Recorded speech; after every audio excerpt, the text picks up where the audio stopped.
War. ఇది అప్పుడున్న Pakistan president Yahya Khan ఈ మిలిటరీకి ఆదేశాలు ఇచ్చింది లార్జ్ స్కేల్ గా. అక్కడ ఆపరేషన్ సర్చ్లైట్ చాలా పకడ్బందీగా జరగాలి. ఆపరేషన్ సర్చ్లైట్ అని మొదలుపెట్టి అక్కడ ఉన్న ఎవరైతే ఈ లిబరేషన్ వార్ ఉన్నారో ప్రతి ఒక్కరిని చంపడం అయితే మొదలెట్టారు. ఆల్మోస్ట్ 10 లక్షల మందిని చంపారు. చంపిన తర్వాత ఈ 10 లక్షల మందిని కాకుండా వీళ్ళకి సపోర్ట్ చేస్తున్న హిందూస్ ఎవరైతే ఉన్నారు వాళ్ళ ఏరియాలు ఏంటి అనేది కూడా సర్చ్లైట్ మిషన్ ద్వారానే వెళ్ళి అక్కడ కూడా చాలా మందిని చంపారు. అలాగే అక్కడ బెంగాలీ ఉమెన్స్ అయితే ఆల్మోస్ట్ 3 లక్షల నుండి 4 లక్షల మంది వరకు అత్యాచారాలు చేసి అతి క్రూరంగా చంపబడ్డారు. అంటే ఈస్ట్ పాకిస్తాన్ మిలిటరీయే కాకుండా అక్కడున్న టెర్రరిస్టులు కూడా వీటితో చేతులు కలిపి అతి క్రూరంగా ఈ 10 లక్షల మందిని చంపారు.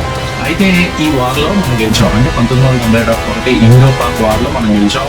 పాకిస్తాన్ సైన్యం 90,000 మంది మనకి లొంగిపోయారు. సో ఫస్ట్ విన్నింగ్ అన్నమాట మన భారతదేశ చరిత్రలో. అది కూడా ఇందిరాగాంధీ గారు తీసుకున్నారు.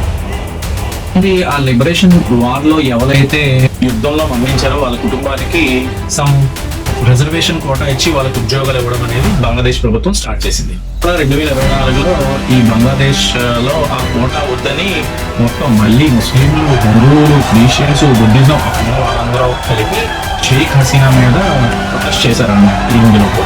ఈ ప్రొటెస్ట్ లో చాలా మంది ఆర్మీ వాళ్ళు చనిపోయారు అండ్ చాలా మంది పీపుల్స్ కూడా చనిపోయారు.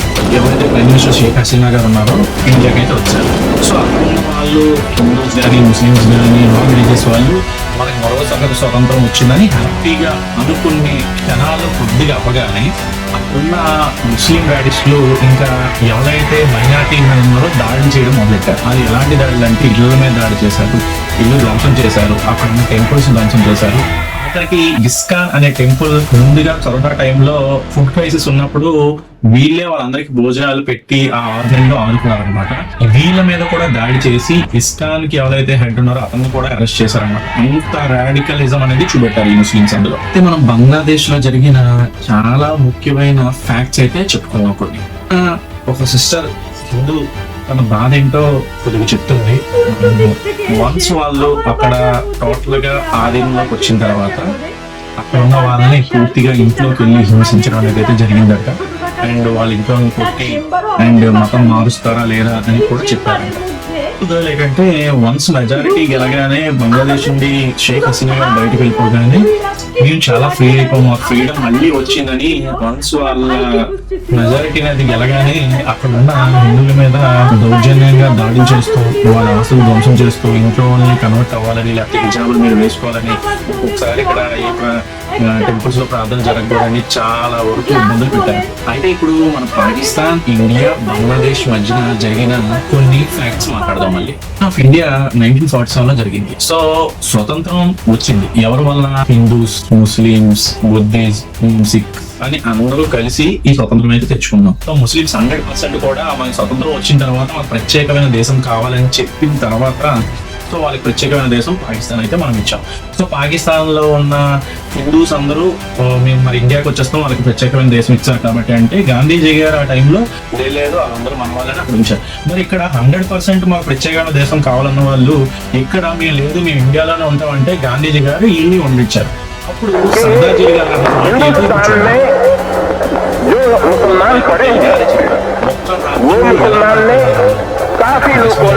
అక్కడ ప్రభుత్వం చూడండి. ఈమె చెప్తుంది ఏంటంటే ప్రభుత్వం మారగానే ఇక్కడ మొత్తం హిందూ వాళ్ళ షాప్స్ అవన్నీ కొల్లగొట్టేసి మీరు మతం మారాలనేది ఫోర్స్ అనేది స్టార్ట్ అయిందట. సో చెప్పాను కదా ఇందాకలాగా వన్స్ ఈ ప్రభుత్వాలు కానీ ఏవైనా ఎలా ఉంటాయంటే ఇండియా యొక్క పాలిటిక్స్ ఎలా ఉంటుందంటే దరిద్రం ఫేవర్ గా మైనారిటీకి ఎక్కువ ఉంటే మరి హిందూస్ మరి ఓటింగ్ విధానం ఎందుకు అడ్డుతుందో నాకు ఇప్పటికొచ్చి అర్థం అవ్వట్లేదు. అయితే మన భారతదేశంలో హిందూస్ కోసం మాట్లాడతాను, తప్పగా అంటే క్షమించండి. ఇండియాలో ఉన్న హిందూస్ అందరూ ప్రతి ఒక్కరు యూనిటీగా ఉంటున్నారు ఈ మధ్య కాలంలో. బట్ ఇందులో కూడా చిన్న క్లాషెస్ వస్తున్నాయి. సో యూనిటీ క్లాషెస్ రావడానికి కారణం పాలిటిక్స్ అవ్వచ్చు, ఇంకే విషయాలైనా అవ్వచ్చు. ఈ క్యాస్ట్ దాంట్లో ఏంటంటే చాలా మంది ఇప్పుడు చదువుకున్నాం. అప్పట్లో ఒక 20 years ముందు మనం తాతయ్య గారు చదువుకున్నారు కాబట్టి ఈ కులాలు దీంట్లో ఏవైనా తెలియకపోవచ్చు. బట్ ఇప్పుడు చదువుకున్న వాళ్ళు ఏంటంటే మేము చౌదరిలో, మేము తోపులో, అలాగే మేము మాదిగలో, మేము నాయుడులో, మేము కాపులో, అలా అందరూ కూడా వీడియో చేస్తున్నాం. మేము పులిలో, తురుగులో, తోపులో. మీ అందరికీ ఒక విషయం చెప్తున్నాం. ఎవరైతే తోపులు, తురుగులు అనుకున్నాం వాళ్ళందరూ బంగ్లాదేశ్ లో ఇప్పుడు ఈ క్యాస్ట్ చూసి వాళ్ళని చంపుతున్నారా, లేకపోతే మీరు పెద్ద క్యాస్ట్ మిమ్మల్ని రెస్పెక్ట్ ఇస్తాం అంటున్నారా? సో దయచేసి ఫస్ట్ ఆఫ్ ఆల్ ఈ వీడియోలు మీ ఇన్స్టాలో ఆపి వీఆర్ ఇండియన్స్, వీఆర్ హిందూస్ అనే దీని మీద ప్రతి ఒక్కరూ యూనిటీగా ఉంటే డెఫినెట్ గా ఇది బాగుంటుందని నేను కోరుకుంటున్నాను. వీళ్ళు ఒక సపరేట్ ఏంటంటే భారతదేశాన్ని దేవుడి పిలుపుతో చేద్దామని చాలా మంది కొన్ని కుతంత్రాలు చేస్తుంటే దానికి ఎదురు తిరిగి హిందూ దాంట్లో నుంచి ఎవరో ఒకరు ఆన్సర్ ఇస్తున్నారు. మీకు ఒక విషయం అర్థం అవ్వట్లేదు. బంగ్లాదేశ్ లో క్రిస్టియన్స్ చనిపోతే ఇప్పుడు వచ్చి ఇండియాలో ఒక క్రిస్టియన్ కూడా వ్యతిరేకించుకుంటూ మాట్లాడలేదు. అంటే దీన్ని మేము ఖండిస్తున్నాం. అంటే దీన్ని బట్టి మీకు అర్థమైంది, మీకు ఇక్కడ ఏం జరిగినా మీకు ఎవరు అడగరు. ఒక హిందూ ఒకడు ధైర్యంగా ధర్మంగా ఉన్నాడు కాబట్టి మీరు ఎన్ని ఆటలు ఆడినా సాగుతున్నాయి. నేను ఇంకో విషయం చెప్తాను మీకు. అక్కడ పాలిస్తాన్లో చాలా మంది చనిపోతే బాధేసి చాలా ఇబ్బంది పడ్డారు. ఇజ్రాయెల్ జూయిష్ కమ్యూనిటీ వాళ్ళు ఎందుకు అంతలాగా ఇజ్రాయెల్ ని కాపాడాలనుకోవడానికి చూస్తున్నారు? ఇజ్రాయెల్ లో జెరూసలేం, మీరు హోలాండ్ అనుకుంటారు తెలుసు కదా, అక్కడికి వెళ్ళాలని ఒక కళ ఉంటది ప్రతి క్రిస్టియన్ కి. మరి అక్కడే యేసు ప్రభు గారు 3 రోజులు లెగిసారని ఒక ప్లేస్ ఉంది, అన్ని ఉన్నాయి. మీకు కాన్సెప్ట్ అర్థం అవ్వట్లేదు. డైరెక్ట్ గా ఇప్పుడు గానీ పాలస్తీనా గానీ ఇస్లాం కంట్రీస్ వాళ్ళ మీద యుద్ధం చేసి అది గానీ విడిచేశారు అక్కడ నుండి. టెంపుల్స్ అలాగే డస్ట్రైజ్ చేస్తారు. హిందూస్ కి టెంపుల్ డస్ట్రైజ్ చేస్తే పెద్ద ప్రాబ్లం లేదు. సూర్యుడు చంద్రుడు అందరూ దేవుడు కాబట్టి వాళ్ళు అంత చేయలేదు. బట్ క్రిస్టియన్స్ ఉంది అదొక నమ్మకం. అక్కడ అతను 3 రోజులు లెగిసారని అది డెస్ట్రాయ్ చేశారు అనుకోండి, ఆల్మోస్ట్ క్రిస్టియానిటీ అనేది ప్రపంచంలోనే అంతం అయిపోద్దని. మరి మీ ఫాదర్స్ గానీ పాస్టర్స్ గానీ ఈ విషయాలు మీ వరకు చేరుస్తారో లేదో నాకు తెలియదు, కానీ రియల్ ఫ్యాక్ట్ అయితే ఇది. ప్రతి ఒక్కరు మీరు ఏంటంటారంటే ఒక హిందూ గానీ ఒక క్రిస్టియన్ గానీ అన్నీ వస్తే మేము ఈ దేశం గురించి పోరాడడం మాకు హక్కు ఉంది అంటారు. సారీ, మీరు ఎప్పుడు అలా అనుకోకండి. పార్టీషన్ ఆఫ్ ఇండియా బుక్ లో చదవండి.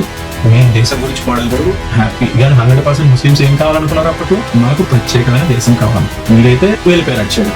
అక్కడ 29 లక్షల మంది దగ్గర ఆల్మోస్ట్ చంపేస్తే మీరు అప్పుడు అడగలేదు. సో ఆఫ్ఘనిస్తాన్ లో సిక్కులు హిందువులు నరికేస్తే ఇక్కడ అడగలేదు. అండ్ బంగ్లాదేశ్ లో అంత జరుగుతుంటే మీరు ఎక్కడెక్కడో 2-3 వచ్చి మేము వ్యతిరేకిస్తున్నాం అంటున్నారు. 4 to 5 lakhs మధ్య మన ఆర్మీ ఉంటే అందులో 29,000 పీపుల్ ఓన్లీ ముస్లిం ఎందుకున్నారు? ప్లీజ్ దయచేసి ఈ వీడియో చూస్తే డెఫినెట్ గా హిందూ సోదరులు కానీ లేకపోతే ముస్లిం కానీ క్రిస్టియన్ కానీ దీనికి ఆన్సర్ ఇవ్వాలండి. ఎందుకంటే పక్కన ఉన్న కంట్రీలో 3 లక్షల మంది ఆర్మీ అనేది పాకిస్తాన్ అంతా అందరూ ముస్లిమ్స్ ఉన్నారు, ఇక్కడ ముస్లిమ్స్ ఉన్నారు. అంటే ఏంటి, దేశభక్తి మీకు ఉన్నదా లేదా అనేది క్లారిటీ అయితే మనకి ఇండియాలో అయితే లేదు.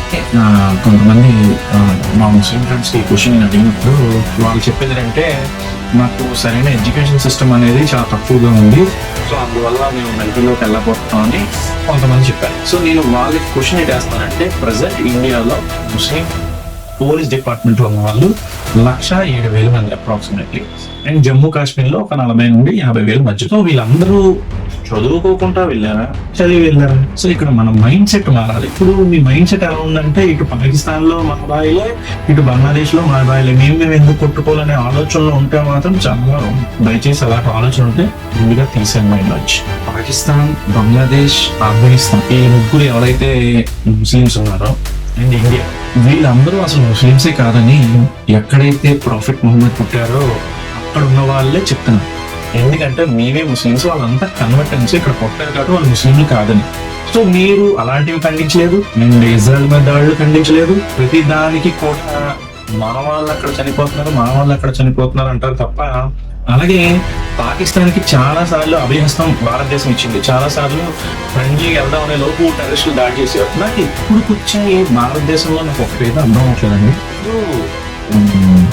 అందరూ మంచి ముస్లిమ్స్ అని మీరే అంటారు, బట్ టెర్రరిస్టులు అందులోంచి వస్తారు. ఇప్పుడు ఆ టెర్రరిస్ట్ అయినా ఎవరైనా తీవ్రవాది అదే మసీదులోకి వచ్చి నమాజ్ చేస్తారు కదండి, మీరు ఎందుకు రెక్టిఫై చేయాలనుకుంటున్నారు? రెక్టిఫై చేయొచ్చు, ఎందుకంటే ఎవ్రీడే ప్రేయర్స్ మీరు అన్నప్పుడు డెఫినెట్ గా ఇతను కొత్తగా వచ్చారంటే ఎక్కడ నుండి వచ్చాడు ఎక్కడ మీరు అడగొచ్చు. కానీ అడగాలని ఉద్దేశంతో అడగట్లేదా, లేకపోతే మనకి ఎందుకు నేను వదిలేస్తున్నారా? సో దయచేసి ఈసారి నుండి అలాంటివి జరగకుండా అంటే ముస్లిం బ్రదర్స్ అండ్ సిస్టర్స్ అందరూ కూడా మీరు కూడా హ్యాపీగా ఉండి మన భారతదేశం యునైటెడ్గా ఉండాలంటే, అందరూ హ్యాపీగా ఉండాలంటే Hindus, Muslims, Christian, Sikhs, Jainism, Buddhism ప్రతి ఒక్కరికి నేను ఒకటే చెప్తున్నానండి. హిందూస్ జై శ్రీరామ్ అంటారు, అండ్ ముస్లిమ్స్ అల్లా అక్బర్ అంటారు, క్రిస్టియన్స్ ప్రైజ్ ద లార్డ్. ఇది ఎవరింట్లో వాళ్ళు అనుకుంటారో అనుకోండి. బట్ బయటకు వచ్చిన తర్వాత జై హింద్ అని మొదలు పెట్టండి. జై హింద్ అంటే గుడ్ మార్నింగ్ ప్లేస్ లో జై హింద్ అని పెట్టండి. ఎందుకంటే అలా అంటే ఇమ్యూనిటీ అనేది ఇంకా స్ట్రాంగ్ అవుతుందని నా ముఖ్య ఉద్దేశం. అలా అవుతుందని త్వరలో కోరుకుంటున్నాను. మన ఇండియా మళ్ళీ యునైటెడ్గా ఉండి ఏ కంట్రీ మనల్ని ఏం చేయలేదని నేను అనుకుంటున్నాను. జై హింద్.